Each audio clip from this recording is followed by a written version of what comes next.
And now, our story continues. Leroy Duval was something of a paradox, an enigma. He was an immaculate little man, a dandy without being conspicuous, a ruthless killer with the appearance of a weakling. He presented a bland face behind which lurked a mind trigger-quick and dangerous. His carefully cultivated supercilious attitude disguised a feeling of inferiority that was at times for him unbearable. He could adopt the poise and mannerisms of a man of culture, yet his school had been the streets and alleys after night. He had really never been other than what he was now, a man unscrupulous and devoid of principle. And rarely was he without a ready answer, a quick solution. But Leroy Duval had hardly been prepared for Jonathan Smith's reply, when, in Mr. Smith's luxurious office, Duval had said, "Rather looks to me like the Haggerty case. You need a scapegoat, Mr. Smith." That's exactly what I think, Duval. But I think you need one, too. And instead of a scapegoat, why not give them the guilty party? What? You mean Walters? Why not? He looks to me like the logical man. And it would spike this story of Ricky's that I'm connected with your nasty little racket. Just a moment, Mr. Smith. Stanley.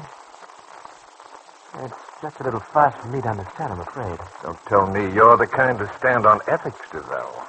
I know you too well for that. I might surprise you, Mr. Smith. I can be very sentimental at times, very loyal. Especially when my own people are concerned. Yes, but not when your own neck's in danger, Duval. It's not a good idea. Exactly what I was thinking, but I can't very well double-cross Stanley. I'd be putting my own neck in danger. Why, he'd blow the top off everything if we sold him down the river. Well, we can't let this drag into any lengthy investigation, Duval. It wouldn't be healthy for any of us. Just to be cleared up in a hurry and that Stanton kid packed off to the reform school. Yes, I agree with you, but double-crossing a man like Stanley Walters is hardly the way to hush it up. We'll never get it hushed up if we don't give them the man over Ricky. That's what they want. Because they know getting a kid like Ricky won't put a stop to the racket. They're going to look for the man at the top, and that's you, Duval. Unless we can sell them Walters. It would be most agreeable with me, Mr. Smith, but I'm afraid not with Stanley. His Tennessee soul rebels at the thought of confinement. Maybe he'd feel differently if he's properly approached. What do you mean? Well, you're responsible for getting me into this, Duval, and frankly, the thought of putting money on the line to save your neck sticks in my craw. But here's the idea. Walters already has been accused by the kid, and several people are inclined to believe it.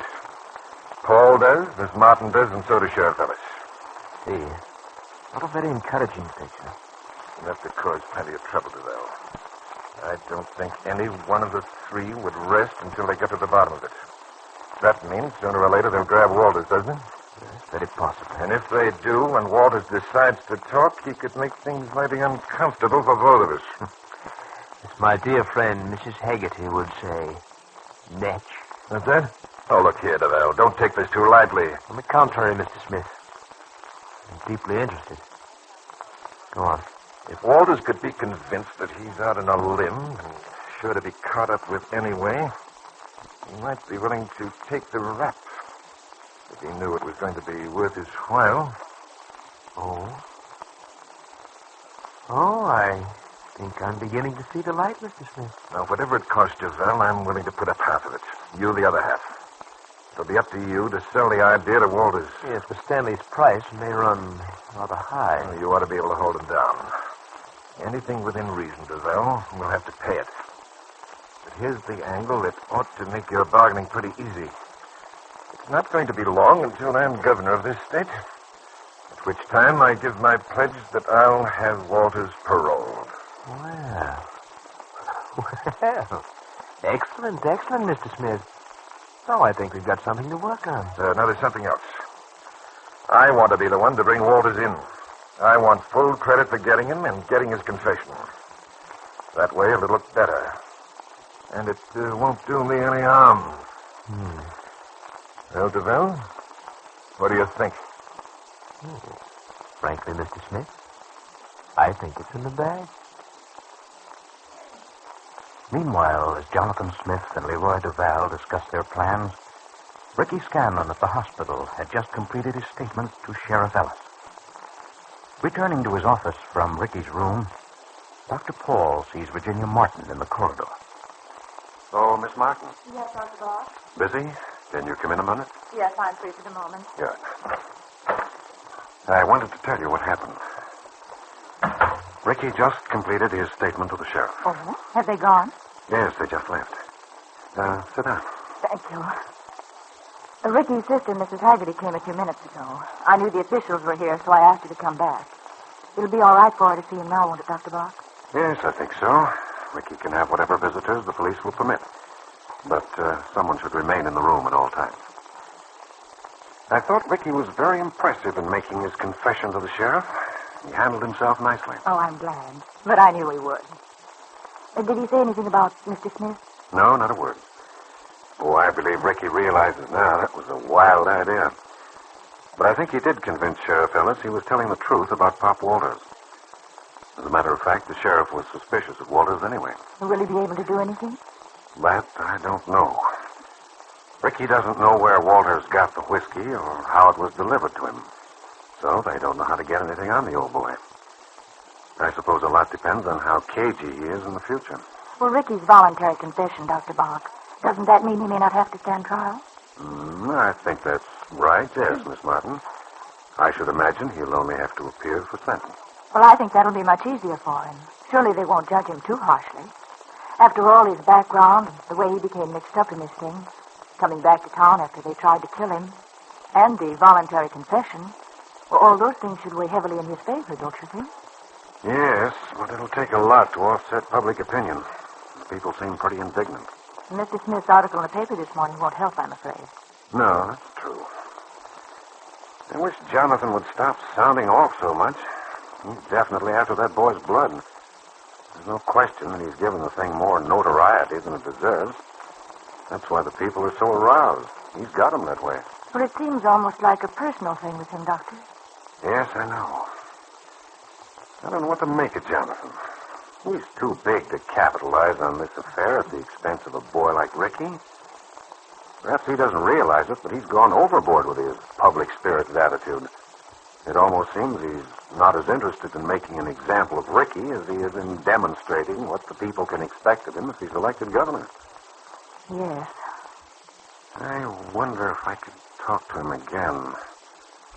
I don't think he'd listen to me. But the idea of a boy like Ricky going to the reform school, it just sickens me, Dr. Bach. I know that so much could be accomplished with Ricky. He has such a good mind. He's serious. He has so much character. What will that environment do to him? I don't know. It can't be very healthy. Although Ricky isn't impressionable, he has a mind of his own. Yes, but he's always been so bitter. Now, if this should... Oh, I just can't think about it. And there's Donna, too, Dr. Bach. She has so much faith in him, and they feel so strongly about each other. How will it affect her? I wonder. Have you talked to Johnny? No, not recently. I've been so busy, and... Well, Doctor, Johnny's rather cool. Still upset because you asked him to let Donna stay longer? Well, I suppose he still blames me. I'm sorry. I wouldn't have hurt Johnny for the world. No, of course not. But he hasn't sent her away yet? No. Well, that's rather significant. I don't think Johnny blames you so much. Perhaps he's just a little ashamed of himself. Well, why? For taking the attitude he did with you. I had quite a talk with Johnny myself. I think he realizes now he wasn't too constructive in his handling of Donna's problem. But I'm afraid he still feels about as strongly as ever against Ricky. Yes, I'm sure he does. If people could only be more understanding, Dr. Bach, have more feeling. If only some person is standing here in Elkhorn City, someone of importance and influence, would just assume the responsibility for Ricky. Dr. Bach, if only I could. Yes, I know how you feel. Well, that's what the boy needs. But maybe something can be done. I have an idea in my own mind about that. Dr. Paul looked at the tall, attractive young nurse, the distress she felt for Ricky evident in her face. It was like her, he thought, to be so concerned. This girl who gave of herself so freely, whose greatest interest seemed to be in helping others. But Dr. Paul offered no explanation for the idea he had in mind about Ricky.